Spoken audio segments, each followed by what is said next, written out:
पूजनीय बाबा साहब डॉक्टर भीमराव अम्बेडकर, ये उनकी धरती है मध्य प्रदेश। राष्ट्रपिता ज्योतिबा फूले, मां सावित्रीबाई फूले,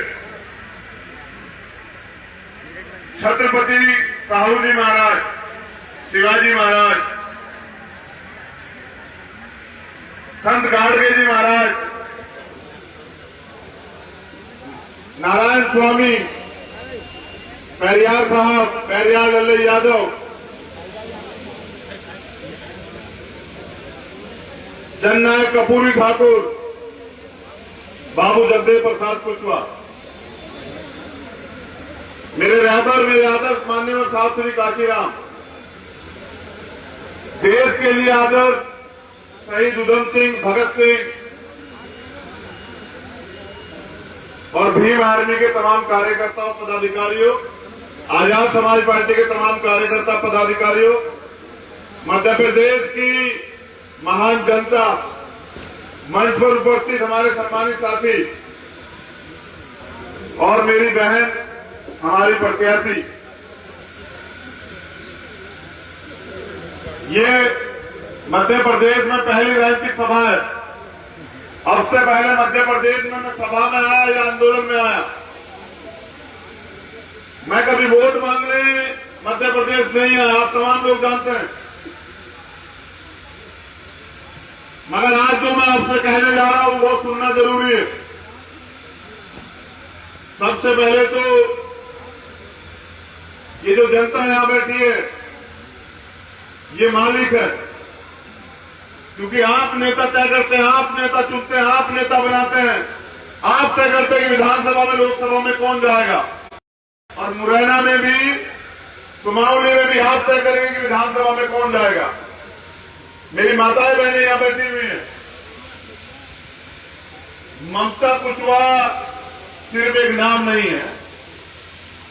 अगर इस देश के दलितों को याद हो, अछूतों को, शूद्रों को याद हो तो राष्ट्रपिता ज्योतिबा फूले की संतान है ममता कुशवाहा।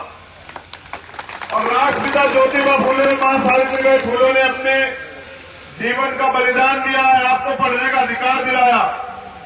पहले 18 स्कूल खोले, इस व्यवस्था के खिलाफ लड़ाई लड़ी, और जब मुझे पता लगा कि उस समाज से हमारी एक बहन चुनाव लड़ना चाहती है, और आज मैंने उसे बोलते हुए भी देखा, तो मुझे बाबा साहब के सपने की तरफ मेरा ध्यान गया। बाबा साहब ने सपना देखा था कि देश में महिलाओं को बराबर के अधिकार हो। हिंदू कोड बिल पे से उन्होंने इस्तीफा दिया।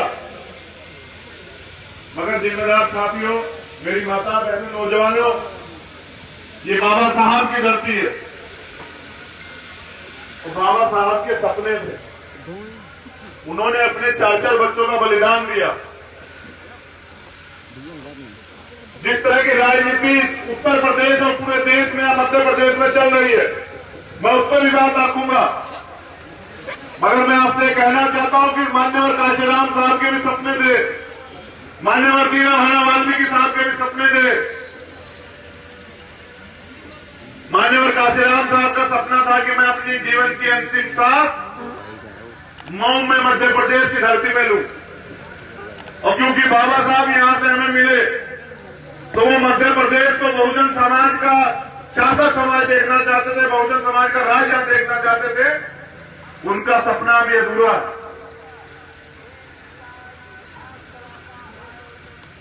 करुणा के सागर तथागत गौतम बुद्ध, संत श्रोमणी सतगुरु रविदास जी महाराज, भगवान वाल्मीकि महाराज, गुरु नानक देव, संत कबीर, जो हमारे महापुरुष हुए, जिन्होंने अन्याय अत्याचार के खिलाफ, गैर बराबरी के खिलाफ लड़ाई लड़ी है, उनके भी सपने हैं। लोकतंत्र बना इसलिए था कि जिनके पास वोट होगी उनका राज आएगा, वो सत्ता में जाएंगे, वो अपने लोगों का भला करेंगे।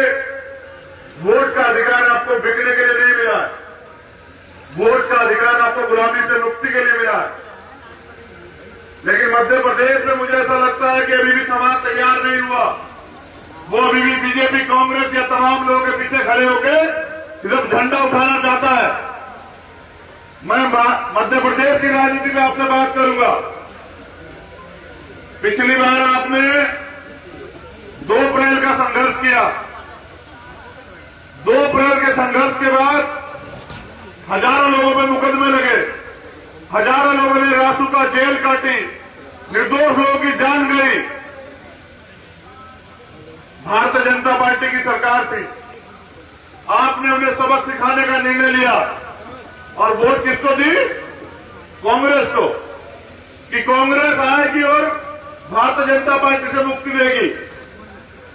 उस कांग्रेस ने लोकसभा में भी आपके नाम पर वोट लिए कि 2 अप्रैल के मुकदमे वापस कर देंगे। आज तमाम लोग यहां हैं, क्या 2 अप्रैल के मुकदमे वापस हुए? क्या जो बुनियादी जरूरतें हैं या अत्याचार जो होते हैं बहुजन समाज पे, क्या वो खत्म हुए? तो इसका मतलब आप फिर ठगे गए। अब जिस कांग्रेस को आपने वोट दी ये सोच के कि ये भारतीय जनता पार्टी से मुक्ति दिलाएगी, वो आधी कांग्रेस जो है बीजेपी हो गई। इसीलिए मान्यवर काशीराम साहब कहा करते थे कि एक सांप नाथ है, एक नाथ है, इन दोनों से बच के रहना है। सभी सीटों पर तो हमारे प्रत्याशी नहीं लड़ रहे हैं, फिर आपको चुनावी निर्णय लेना है। मगर याद रखिए कि दुश्मन के खेमे में खड़े होके कभी अपने लोगों के अधिकारों की बात नहीं हो सकती है।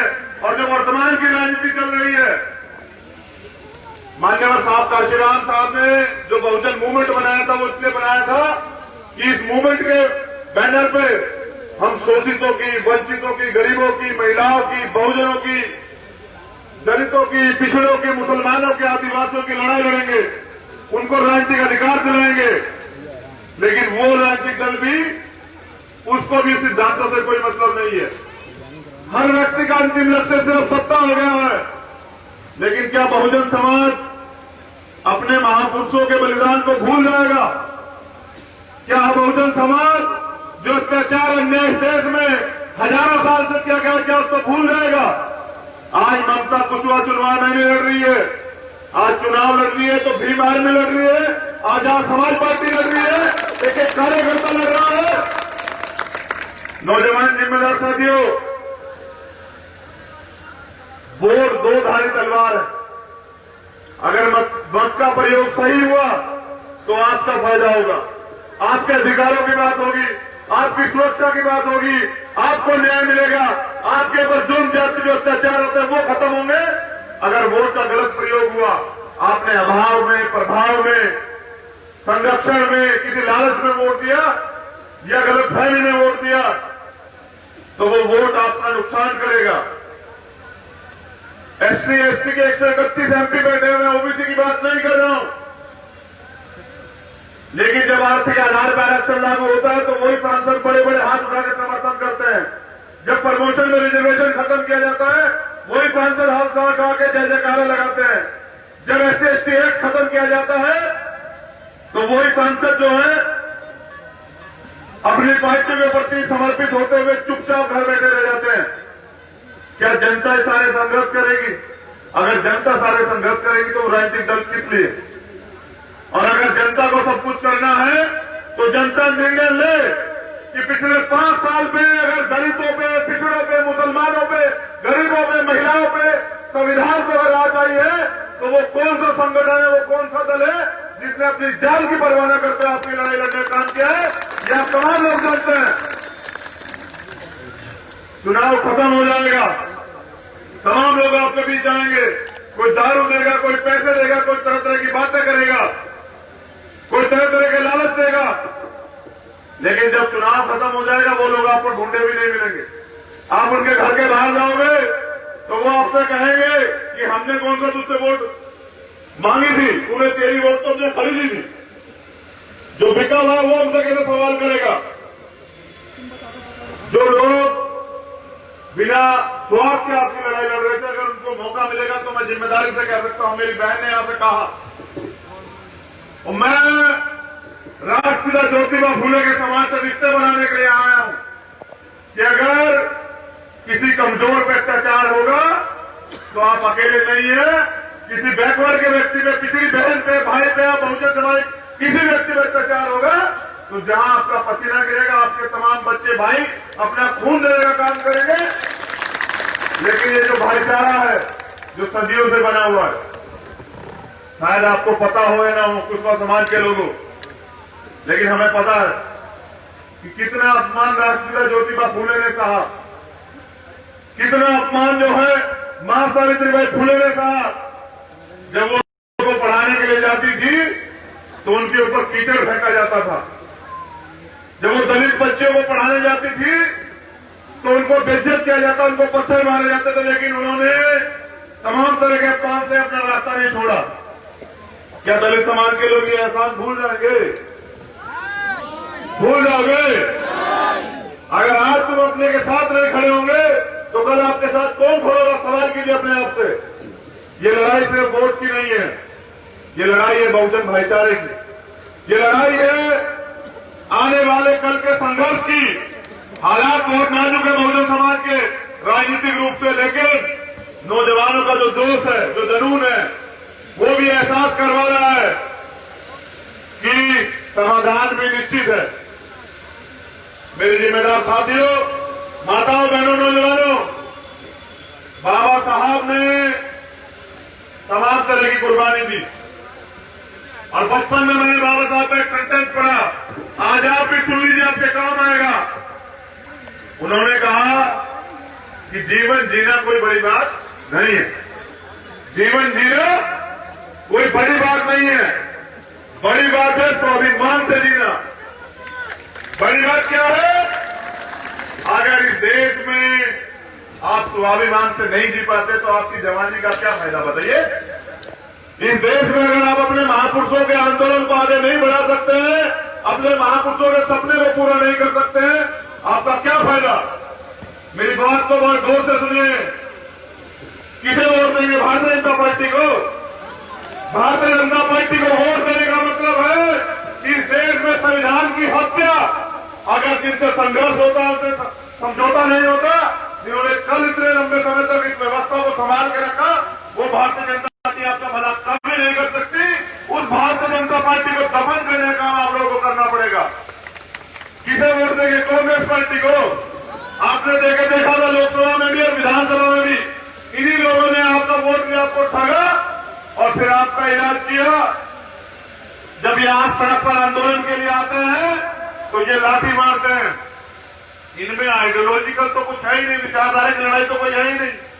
कल आप वोट देंगे कांग्रेस समझ के, वो कांग्रेस दोबारा बीजेपी हो जाएगी, आपका क्या भला होगा?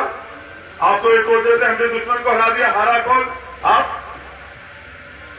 तो आपके पास विकल्प तो बहुत है, लेकिन अगर आप चाहते हैं कि मध्य प्रदेश में नौजवानों को, गरीबों को, महिलाओं को, शोषितों को ताकत मिले, तो लोकतंत्र में ताकत होती है वोट। आपके पास मौका है 3 तारीख को। जब 3 तारीख को सुमावली विधानसभा का उपचुनाव होगा, वोट पड़ेगी, तो ट्रैक्टर का निशान है यहाँ आपका चुनाव चिन्ह। एक एक वोट ट्रैक्टर के निशान को मोहर लगा के बैलेट मशीन का बटन दबा के भारतीय जनता पार्टी और कांग्रेस की ताबूत में आखिरी कील ठोकने का काम आप करें, ये आपके कभी नहीं हो सकते हैं। जिम्मेदार साथियों, ये देखिए हमारे भाई ने निशान भी दिखाया, निशान देख रहे हैं ना? ट्रैक्टर किसका निशान है? किसानों का। किसका निशान है? गरीबों का। ट्रैक्टर किसका निशान है? नौजवानों का। ट्रैक्टर निशान है बहुजनों का। मेरे भाइयों, लोकतंत्र तो है, लेकिन आज भी तमाम तरह के शोषण सहते पड़ रहे हैं, तमाम तरह के अत्याचार, अन्याय, तमाम तरह के, आप देखिए हाथरस की घटना भूल गए आप लोग। यही भारतीय जनता पार्टी थी जो तमाम तरह के वादे करती है, लेकिन प्रयास यह था कि किसी तरह से अन्याय करके उस परिवार को दबा दिया जाए, डरा दिया जाए। लेकिन भीम आर्मी के क्रांतिकारी साथियों ने अपने जान की बाजी लगा दी, उस मामले को इतना हाईलाइट किया कि सरकार को झुकना पड़ा और आज वो परिवार न्याय की लड़ाई लड़ रहा है। देखिए, दलितों के पास तो नेतृत्व है, उनके पास तो भीम आर्मी है, उनके पास तो चंद्रशेखर आजाद है, उनके पास तो तमाम नौजवान हैं, लेकिन इस देश में सबके केशव, मौर्य, कुशवा, विंध, सैनी, प्रजापति, तमाम बैकवर्ड कितनी जातियां हैं जिनके पास नेतृत्व नहीं है, उनका भी गांव में शोषण होता है। अगर आप जिम्मेदारी से बहुजन भाईचारे को आगे बढ़ाने का काम करें और ये रिश्ता बनाने का काम करें, उनके अधिकार उन्हें दे। क्योंकि माननीय काशीराम साहब की जो मूवमेंट थी ना, उसका नारा था, कौन सा नारा? जिसकी इतनी संख्या भारी, राजनीतिक दलों का नारा है, जिसकी जितनी जेब भारी उसकी उतनी हिस्सेदारी। मैं जानना चाहता हूं, क्या गरीब नौजवान राजनीति करना नहीं चाहते हैं क्या? क्या इनके अंदर दर्द पीड़ नहीं है क्या? क्या ये अपने समाज का भला नहीं करना चाहते हैं क्या? तो सड़क के बाहर खड़े होकर आप लोग सिर्फ आंदोलन कर सकते हैं, सदन के बाहर खड़े होकर। अगर आप चाहते हैं कि आप नीतियां बनाने वाले बने, क्योंकि जिस दिन कलम की ताकत आपके हाथ में होगी, मैं ये मैसेज तो दे रहा हूं आज के विधानसभा चुनाव में, लेकिन ये याद आपको रखना है, आने वाले तमाम चुनाव में एक तरफ वो लोग होंगे जो आपकी वोट को ठगने का काम करेंगे, सौदा करने का काम करेंगे, और एक तरफ वो लोग हैं जो आपके लिए अपने प्राणों का बलिदान देकर, करियर का बलिदान देकर संघर्ष करने के लिए मैदान में आए हैं। फैसला आपका होगा, आने वाला कल आप कैसा चाहते हैं, बहुजन महापुरुषों का इतिहास वजूद जिंदा रहेगा नहीं होगा, ये आपका फैसला है।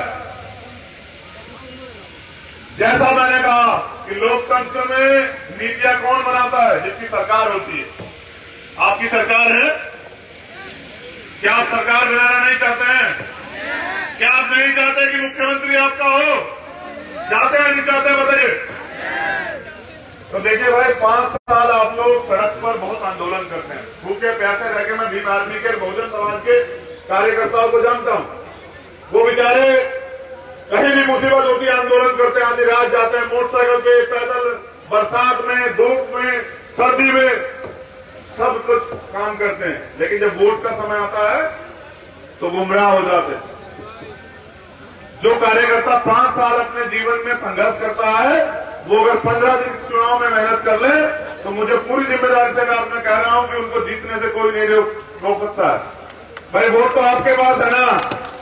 वोट किसके पास है? 85% लोगों के पास है या 15% लोगों के पास है? बताइए। जिस दिन आप वोट डालने जाएंगे ना, आप देखिएगा कि कुछ लोग तो कोरोना के डर से नहीं आएंगे। कोरोना आपको क्या बिगाड़ सकता है, आप तो खुद जानते हैं। जो लोग मेहनत मजदूरी करते हैं, जिनका अन्याय अत्याचार करने वाले लोग कुछ नहीं बिगाड़ पाए, जो समाज आज भी लड़ रहा है, उनका कोरोना क्या बिगाड़ेगा? मैं आपसे बात इसलिए कह रहा हूं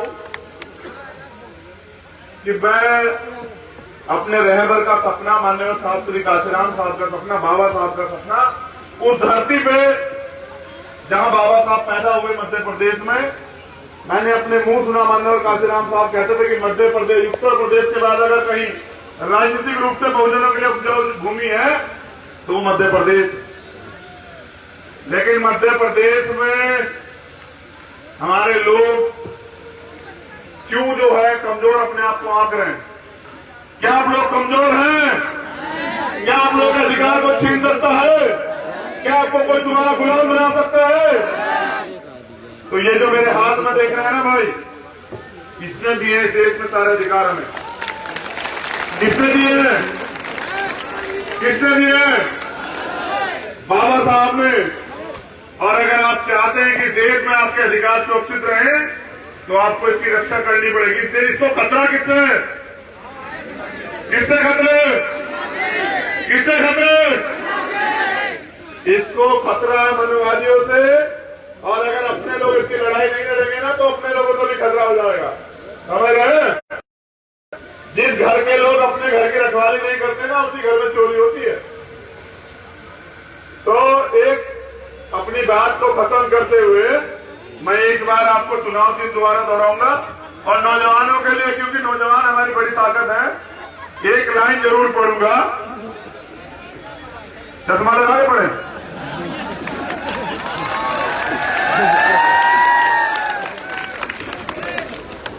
मैं तो तुम्हारी सारी मांग पूरी करता हूं, तुम मेरी एक मांग पूरी कर देना। मैं तुम्हारी सारी मांग पूरी करता हूं, और आप जानते हैं कि पूरे देश में कहीं अत्याचार हो, कहीं जनजाति हो, मैंने आपका मान सम्मान कभी कमजोर नहीं पड़ने दिया। आप तमाम लोग जानते हैं कि मैंने कभी आपको झुकने नहीं दिया। बैठे रहे, अनुशासन बना के रखिए। ये आ जाएगी सर पे।